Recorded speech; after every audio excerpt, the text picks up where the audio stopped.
আওয়ামী ফ্যাসিবাদের বিরুদ্ধে যারাই প্রতিরোধ হয়ে দাঁড়িয়েছে তারাই হয়েছে চক্ষুশূল। এদিক থেকে বাংলাদেশ ইসলামী ছাত্র শিবির ছিল ফ্যাসিবাদের প্রথম সারির টার্গেট। হেন নির্যাতন নেই যা শিবিরকে বুক করতে হয়নি।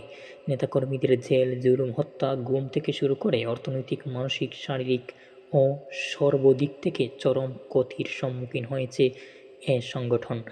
অন্যান্য প্রতিবাদী কণ্ঠদের মতো ক্যাম্পাস, আঙ্গিনা, বাসস্থান থেকে শুরু করে জাতীয় ও আন্তর্জাতিক পরিসরে বছরের পর বছর মৌলিক ও মানবিক অধিকার থেকে সর্বতোভাবে ছাত্র শিবিরকে বঞ্চিত করা হয়েছে। শিবিরকে ফ্যাসিস্ট সরকার এতটাই ভয় পেত যে শিবিরকে বেঁচে থাকতে দেওয়াকেই সে আতঙ্কের মনে করত।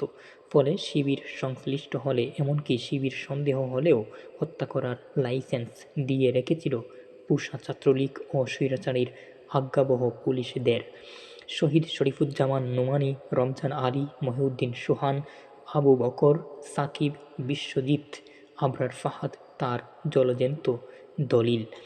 অপরাধীর শাস্তি নিশ্চিত না করা মজলুমের প্রতি পুনরায় জুলুমের শামিল।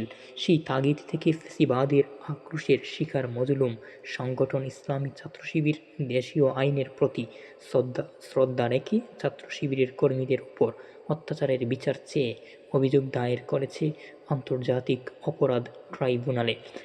আমরা দৃঢ়ভাবে বিশ্বাস করি, আওয়ামী ফ্যাসিবাদের রক্ষক যারা ইসলামী ছাত্র শিবিরের উপর নির্যাতনের স্টিম রোলার চালিয়েছে, তাদের বিচার এদেশের মাটিতে নিশ্চিত হবেই হবে, ইনশাআল্লাহ।